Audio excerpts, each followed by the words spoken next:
नमस्कार, स्वागत है आपका इस चैनल में। आज हम बात करेंगे देवगुरु बृहस्पति के गोचर की। देवगुरु बृहस्पति अब 1 मई से मेष राशि से निकलकर वृषभ राशि में आ रहे हैं, तो इसका प्रभाव सिंह राशि वालों पर क्या पड़ेगा। देवगुरु बृहस्पति काफी बड़े प्लेनेट हैं, इनका गोचर करना सभी राशियों पर कुछ शुभ और कुछ अशुभ प्रभाव जरूर पड़ता है।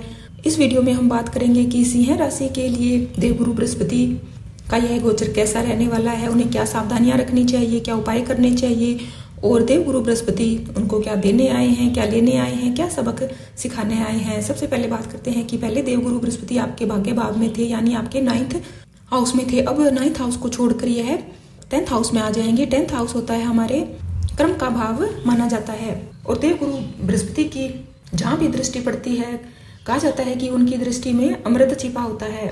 तो 12 साल बाद आपकी यह 10th हाउस में आ रहे हैं, तो कुछ न कुछ आपके कार्यों में तो बदलाव तो जरूर ही होगा। और बाकी यह ग्रह तो हमें कुछ सबक सिखाने आते हैं, कुछ देने आते हैं, हमारा कुछ करने ही आते हैं, लेकिन यह सब इंसान के कर्मों पर निर्भर करता है कि वह इस समय का कैसे फायदा उठाता है।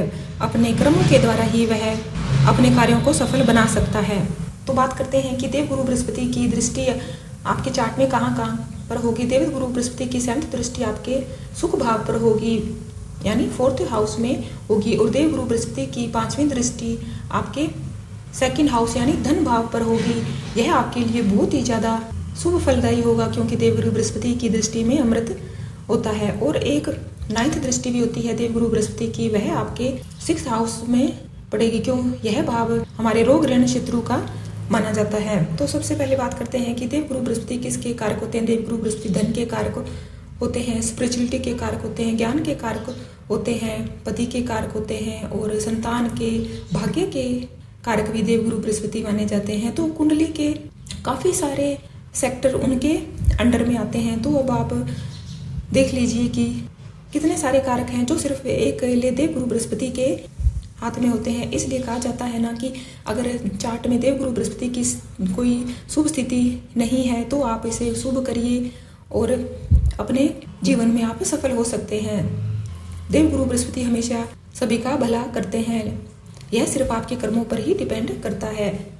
देवगुरु बृहस्पति अब 1 मई 2024 से 14 मई 2025 तक पूरे 1 साल के लिए आपके 10th हाउस में आए हैं, यानी यह 12 साल बाद सभी राशियां कवर करते हैं।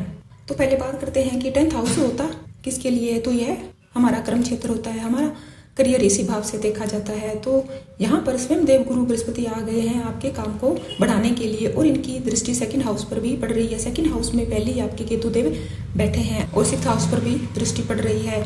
तो देवगुरु जैसे बड़े प्लेनेट का 10th हाउस में आना बहुत ही ज्यादा विशेष होता है।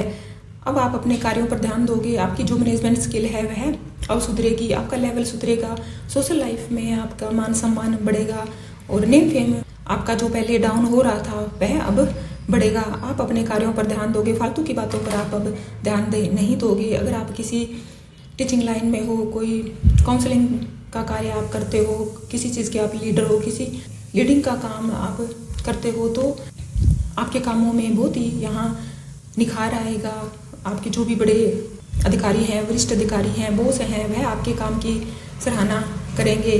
5th लॉर्ड यानी आपके पंचमेश अब 10th हाउस में आ गए हैं, और यह 12 साल बाद आए हैं। तो आपके कार्यों में सुधार तो निश्चित ही है। 5th हाउस का कनेक्शन आपके 10th हाउस से भी बन रहा है, यानी आपके करियर में सुधार तो होने वाला है, और आपका करियर आगे ही आगे बढ़ता जाएगा, और इससे आपको खुशियां भी मिलेगी, क्योंकि देवगुरु बृहस्पति की 7th दृष्टि आपके शुभ भाव पर भी है। अगर आप कोई बैंकिंग सेक्टर में काम करते हो, तो गुरु का यह परिवर्तन आपके लिए अच्छा है। कोई कम्युनिकेशन स्किल्स को लेकर, आप काउंसलिंग के स्किल को लेकर आप कुछ आपकी बढ़ोतरी हो सकती है, आपकी प्रमोशन भी होगी। जो भी आप काम कर रहे हो, अब आपको उससे भी ऊंचा पद मिलेगा। जो लोग आपकी इज्जत नहीं करते थे, वही लोग आपकी अब काफी इज्जत करेंगे, क्योंकि अब आप अपने कामों में सुधार कर लोगे। आपकी वाणी में एक ठहराव होगा, स्थिरता होगी, सब लोग आपकी बातों को सुनेंगे। जो देवगुरु बृहस्पति की 5th दृष्टि आपके 2nd हाउस पर पड़ रही है, तो 2nd हाउस होता है हमारे धन का, कुटुंब का, और देवगुरु बृहस्पति की दृष्टि अमृत के समान मानी जाती है। जब कोई शुभ ग्रह सेकंड भाव को देखता है तो निश्चित है कि आपकी वाणी में तो बहुत ही ज़्यादा सुधार आएगा। लोग आपको नोटिस करेंगे। अगर पहले आप अंतर्मुखी स्वभाव के थे तो अब आप उस एरिया से बाहर निकलोगे, लोगों को आपकी काबिलियत का पता चलेगा।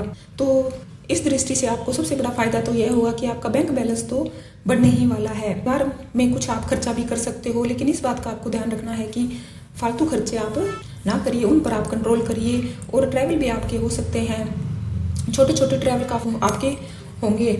अगर आपने अपने खर्चों पर नियंत्रण कर लिया है तो आपके लिए यह गोचर काफ़ी शुभ होगा। और आप अगर फैमिली प्लानिंग कर रहे हैं तो यह आपके लिए अच्छा है। आपका परिवार बढ़ सकता है, परिवार में खुशियाँ आ सकती है, परिवार में कोई मांगलिक कार्य हो सकता है। इस दौरान आपको अपनी हेल्थ का ध्यान रखना है, माता के स्वास्थ्य का आपको ध्यान रखना है। माता को थोड़ी परेशानी हो सकती है क्योंकि 4th हाउस पर भी देवगुरु बृहस्पति की दृष्टि है, यह स्थान माता का भी होता है। और प्रॉपर्टी से रिलेटेड आप कुछ बड़ा निर्णय ले सकते हो, घर को रेनोवेट करा सकते हो, आप कोई प्रॉपर्टी खरीद सकते हो और कोई वाहन भी आप खरीद सकते हो या बदल सकते हो। आपका रहने का स्थान भी परिवर्तन हो सकता है, लेकिन आपको इस बात का ध्यान रखना है कि आपको तनाव बिल्कुल भी नहीं लेना है। योग तो आपकी खुशियों के बने हुए हैं, लेकिन फिजूल में ही आप तनाव लेते हो और इस सुनहरे अवसर का फायदा नहीं उठाते हो, मौका हाथ से जाने देते हो। तो योग अब क्या करेगा, योग तो बहुत अच्छे बने हुए हैं, बाकी यह आप पर ही डिपेंड करता है कि इस सिचुएशन को आप कैसे हैंडल करते हैं। फालतू की बातों पर ध्यान नहीं देना है, शॉर्टकट्स से आपको बचना है, झूठ नहीं बोलना है, बड़े बुजुर्गों की आपको सेवा करनी है, आदर करना है, अपने काम पर आपको ध्यान देना है। छोटी छोटी बातों को लेकर आप टेंशन मत लीजिए। अब आपका समय आ गया है कुछ बड़ा करने का। और देवगुरु बृहस्पति 6th हाउस पर भी दृष्टि डाल रहे हैं, जो कि नेगेटिव हाउस होता है। आपके शत्रु भी एक्टिव हो जाएंगे और आप ऋण भी ले सकते हो, लेकिन आपको ध्यान रखना है कि किसी एक्सपर्ट की राय से ही यह आप कार्य करें। आप अगर लोन लेना चाहते हैं तो आप इतना ही लें कि आपका बैंक बैलेंस ना बिगड़े। शत्रु तो आपके एक्टिव हो जाएंगे, लेकिन वह आपका कुछ नहीं बिगाड़ पाएंगे। आपकी पर्सनैलिटी को देखकर ही वह पीछे हट जाएंगे। आपकी इनकम में बढ़ोतरी होगी, लेकिन यह इस बात पर निर्भर करता है कि आपने अपने लगन लोड को कितना मजबूत बनाकर रखा है। अगर आप अपने शत्रुओं से डर गए हैं, दब गए हैं, कुछ गलत कार्य में आप चले जाते हैं तो आपको शत्रुओं से थोड़ी परेशानी का सामना करना पड़ सकता है। इसलिए मैं बार बार कह रही हूँ कि यह सिर्फ आप पर ही डिपेंड है। इसलिए यहाँ पर प्रैक्टिकल रेमेडी ही सबसे ज़्यादा काम आती है। आप सात्विक बनकर रहिए और कुछ ना कुछ देर आप धार्मिक पुस्तकें पढ़िए, धार्मिक पुस्तकों का दान कीजिए, धर्म कर्म के कार्य आप करते रहिए। आपके घर में जो भी मांगलिक कार्य हो रहे हैं उनसे आप पीछे मत हटिए। अपने जो भी रीति रिवाज हैं उनका अच्छे से आप फॉलो कीजिए। समाज में कोई आप सुधार का काम करते हो तो यह आपके लिए अच्छा रहेगा।